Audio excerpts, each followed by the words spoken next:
It was another stunning episode of Survivor Cook Islands. First, there was a shuffling of the tribes as Candace and Jonathan turned their backs on Itu. Rero was wary of Jonathan, but Brad had already said too much. We're going to merge soon.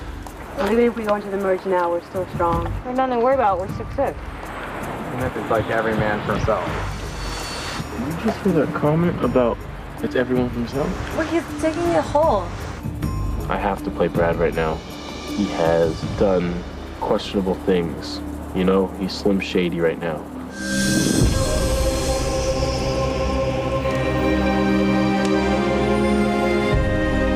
Brad Barada, good morning. Julie Chen, how are you? I'm doing well. Did he just call you Slim Shady? Slim Shady, yeah. Well, does he have any right to call you that? No, I don't think so. I played a fair game from the minute I stepped onto that island. Well, do you think you spoke in truth too much and that's what got you voted off? Because it was almost as if we were reading your mind. You said it's every man for himself. Yeah, like I said, I tell it like it is, and I don't like to candy coat things like a lot of other people on the tribe. And yeah, like I said, I played a fair game, and I tried to tell the truth from the get-go. Were you surprised that they voted you off last night? Yeah, I was totally shocked. After the mutiny, I thought Jonathan was for sure the next person to get voted off. Yeah, he doesn't seem to be very liked on either end. No, he doesn't. But truth be told, he is a likable person, you know, off the island. So, but on the island, he was the one who should have been Slim Shady.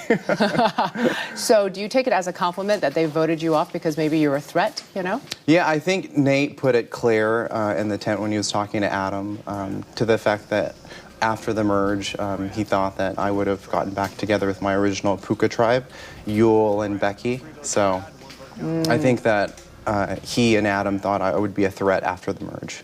On last night's episode, we saw the mutiny. Were you shocked by that? Totally shocked. Like, I didn't know what was going on. It's something that I hadn't seen before. And even more so shocked to see Jonathan and Candace step off the mat. I mean, that took a lot of guts because then you'd have like 4 or 5 people vying against you. So did you even consider it? No, then. It crossed my mind for a fraction of a second. And why?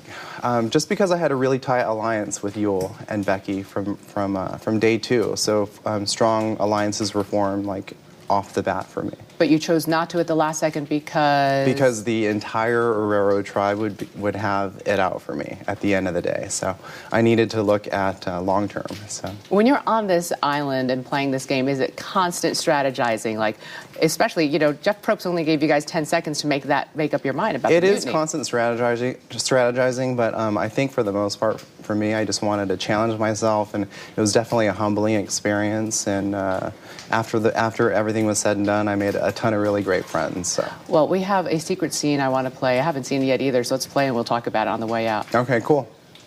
I like Jonathan. I mean, he seems like a really personable guy. He's making himself useful, that's for sure. Good.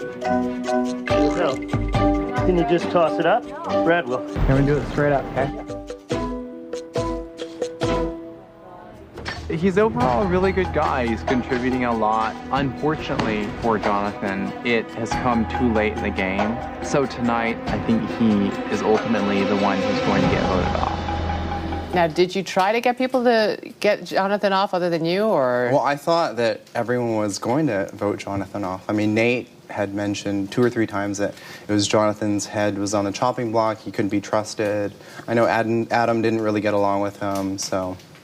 You are the first member of the jury, but you were caught off guard by that. Yeah, totally stoked to be a member of jury. It usually doesn't happen this early in the game.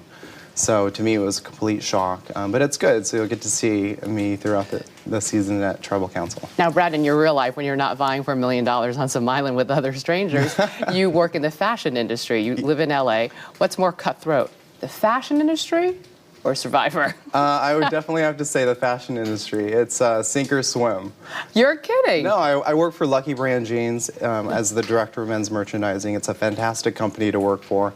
But when you're dealing with, it's all about juggling and babysitting people's personalities, especially when it comes to people on the island or designers. Oh, my God. Brad Barada, thank you so much. Pleasure talking to you. Here's my question, because you invent this thing, and almost everything you touch turns to gold. Did you know ahead of time it would be as successful as it turned out to be? You know, I just I didn't know Survivor would be as successful. Well, let's get to the money. Michael, you want the gold bars? You want the check? Well, I think the check's going to be a little easier to pay taxes on. I'm not exactly sure about luxury tax rules and commodities. Believe me, you'll find out. Mark can tell you all about it, and we got No, actually, Richard Hatch can tell him all about it. Yeah.